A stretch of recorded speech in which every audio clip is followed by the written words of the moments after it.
Narito ang buong listahan ng mga uri ng tao na makabubuting iwasan o limitahan ang pakikisalamuha upang mapangalagaan ang iyong mental na kalusugan at paglago. Una, energy vampire o tagahigop ng sigla. Sila ang mga taong laging negatibo ang pananaw at walang ibang ginawa kundi magreklamo. Pagkatapos mo silang kausapin, pakiramdam mo ay pagod ka at naubusan ng enerhiya. Halimbawa, isang kaibigan na tuwing magkikita, kayo ay puro problema sa trabaho o pamilya ang kinukwento, pero hindi kailanman nakikinig sa mga solusyong ibinibigay mo. Pangalawa ang sinungaling o hindi mapagkakatiwalaan. Ang mga taong ito ay madaling bumuo ng kwento at hindi tapat sa kanilang mga salita, kaya mahirap bumuo ng malalim na relasyon sa kanila. Halimbawa, kasamahan na nangakong tapos na ang trabaho niya, pero sa oras ng deadline ay gagawa ng kung ano-anong dahilan dahil hindi pa pala niya ito nasisimulan. 3. Ang user o mapagsamantala.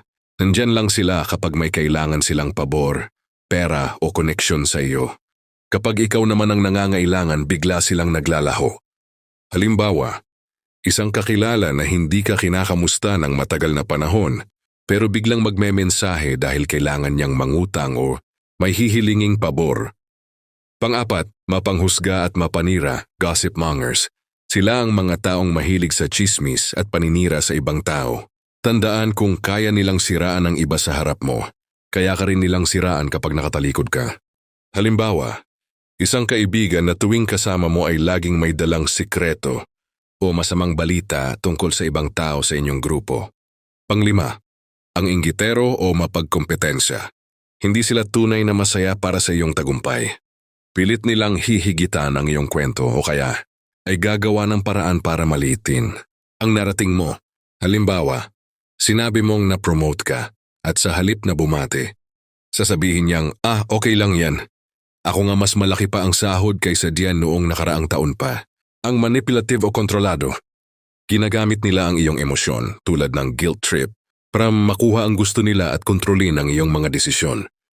Halimbawa, isang kapamilya o partner na sasabihan ka ng, kung mahal mo talaga ako, gagawin mo ito, kahit na labag ito sa iyong kalooban. Pang-pito, ang narcissist o makasarili. Sila ang mga taong puro sarili lamang ang iniisip at kulang sa empatiya. Gusto nilang sila ang laging bida at sentro ng atensyon. Halimbawa, habang nagkukwento ka ng iyong malungkot na karanasan, puputulin niya ang usapan para ikwento ang sarili niyang karanasan na mas malala o mas magaling kaysa sa iyo. 8. Ang victim mentality. Laging biktima. Hindi sila kailanman umaamin sa sariling pagkakamali. Para sa kanila, laging kasalanan ng ibang tao o ng sitwasyon kung bakit sila bigo. Halimbawa, isang taong natanggal sa trabaho dahil sa katamaran, pero ang idinadahilan ay mainit lang ang mata ng boss sa kanya. Crab mentality. Mga taong may ugaling hihilahin ka pababa.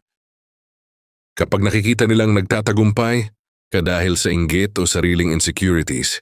Halimbawa, noong nalaman ng kakilala mo na nakabili ka ng bagong sasakyan, sasabihin niyang bakit yan ang kinuha mo.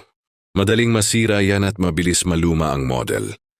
Sa halip na maging masaya para sa iyo, user-friendly, mga taong lumalapit lamang kapag may kailangan silang makuha o mapakinabangan mula sa iyo at nawawala kapag wala na silang mahihita.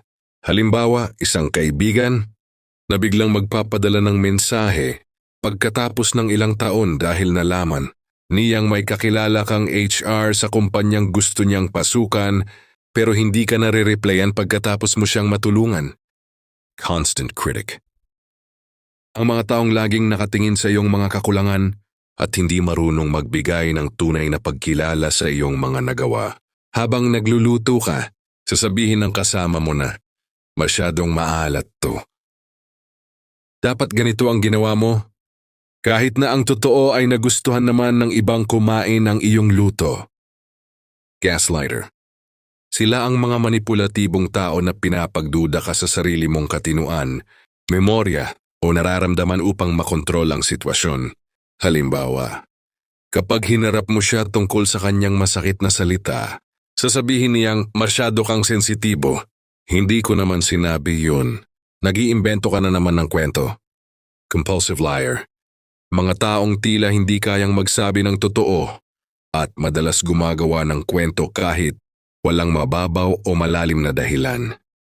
Halimbawa, sasabihin ng isang katrabaho na late siya dahil nagkaroon ng malaking aksidente sa kalsada pero malalaman mo sa balita o sa ibang tao na wala namang nangyaring ganoong insidente. Eternal victim. Sila ang mga taong hindi marunong umako ng responsibilidad at laging isinisisi sa ibang tao o sa tadhana ang kanilang mga kamalian o kabiguan. Halimbawa, isang kakilala na palaging nawawalan ng trabaho at ang dahilan niya ay laging mainit ang mata sa akin ng boss. Pinagtutulungan ako ng mga kasama ko. Sa halip na aminin na tamad, siya o laging huli sa trabaho. Narito ang karagdagan panuntunan upang maging matagumpay sa buhay. Ang pagtatagumpay sa buhay ay hindi nakukuha sa isang gabi lamang. Ito ay bunga ng disiplina, tamang pananaw at patuloy na pagsisikap. Narito ang ilang mahahalagang panuntunan upang maging matagumpay. Magkaroon ng malinaw na layunin, goal setting. Alamin kung ano talaga ang gusto mong marating. Ang pagkakaroon ng tiyak na mitin ay nagsisilbing mapa upang hindi ka mawala sa iyong landas. Isulat ang iyong mga pangarap at gumawa ng mga hakbang kung paano ito makakamit. Disiplina sa sarili at tamang pamamahala ng oras. Ang tagumpay ay nangangailangan ng sakripisyo. Matutong unahin ang mga mahahalagang bagay kaysa sa mga panandaliang aliw. Gamitin ang oras ng wasto dahil ito ang pinakamahalagang yaman na hindi na maibabalik. Patuloy na pagkatuto, continuous learning. Huwag tumigil sa pag-aaral at pagtuklas ng mga bagong kaalaman. Ang mundo ay mabilis magbago, kaya mahalagang manatiling bukas ang isipan sa mga bagong kasanayan at ideya na makakatulong sa iyong pag-unlad.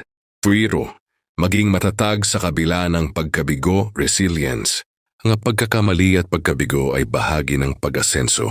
Sa halip na sumuko, gamitin ang mga ito bilang leksyon upang lalong galingan sa susunod. Ang mga matatag na tao ay hindi bumibigay sa harap ng pagsubok. Timisa magkaroon ng positibong pananaw at pasasalamat. Ang iyong pag-iisip ay may malaking impluensya sa iyong realidad. Manatiling positibo kahit mahirap ang sitwasyon. Huwag ding kalimutang magpasalamat sa mga biyayang natatanggap. Maliit man o malaki, dahil ang pagiging mapagpasalamat ay nagdadala ng mas maraming oportunidad. 6. Pangangalaga sa kalusugan at relasyon. Hindi ganap ang tagumpay kung sakitin ang katawan o wala kang makausap. Ingatan ang iyong kalusugang pisikal at mental at maglaan ng oras para sa pamilya at mga tunay na kaibigan na sumusuporta sa iyo. Narito ang karagdagang mga panuntunan na makakatulong sa iyong pag-unlad at tagumpay. Gumawa ng aksyon, take action. Ang plano ay mananatiling plano kung walang galaw. Huwag maghintay ng perpektong pagkakataon dahil madalas ay hindi ito dumarating. Magsimula sa maliit na hakbang na ngayon din. Linangin ang tamang pakikipagkapwa, networking. Sabi nga, no man is an island. Ang tagumpay ay mas madaling makamit kung meron kang mabuting koneksyon sa mga tao. Palibutan ang iyong sarili ng mga taong positibo at may pangarap din dahil mahahawa ka sa kanilang enerhiya. Maging matapat at may integridad. Ang tunay na tagumpay ay nakabatay sa tiwala. Sa anumang transaksyon o gawain, laging piliin ang pagiging tapat. Ang iyong reputasyon ang pinakamahalaga mong puhunan sa pangmatagalang tagumpay. Matutong humawak ng salapi, financial literacy. Hindi lang sapat ang kumita ng malaki. Dapat ay alam mo rin kung paano mag-ipon, mag-budget at mag-invest. Ang pagiging matagumpay ay nangangahulugan din ng pagkakaroon ng financial security para sa kinabukasan. Magkaroon ng mapagkumbabang puso habang umaangat ang iyong buhay. Panatilihin ang mga paa sa lupa. Ang taong marunong lumingon sa pinanggalingan at marunong makinig. Sa payo ng iba ay mas lalong pinagkakatiwalaan ng malalaking oportunidad. Focus at consistency. Maraming tao ang magaling lang sa simula. Ang sikreto ng mga matatagumpay ay ang pagpapatuloy kahit wala na ang excitement o gana. Yung nagiging consistent sa iyong mga gawi, habits ang magdadala sa iyo sa dulo. Ang nunay na tagumpay ay isang mahabang proseso na hindi nakukuha sa isang iglap. Ito ay bunga ng matinding pagtitiyaga, tamang prioridad, at matatag na pananampalataya sa sariling kakayahan. Ang pinakamahalagang aral dito ay ang pag-unawa na ang karakter mo habang umaakyat patungo sa iyong pangarap ay mas mahalaga kaysa sa premyong naghihintay sa dulo. Ang pagiging matagumpay ay nangangahulugang handa kang dumaan sa butas ng karayom ang tiisin ng hirap, tanggapin ang mga rejection at gamitin ang bawat pagkadapa bilang tuntungan upang lalong tumaas.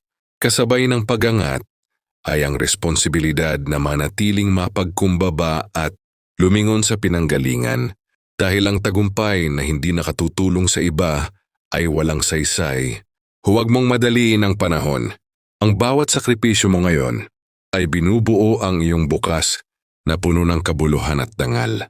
Sa pagbabahagi ng mga kaisipang ito, sana ay may napulot kayong aral na magsisilbing ningas ng inyong pag-asa sa bawat hakbang ng inyong paglalakbay.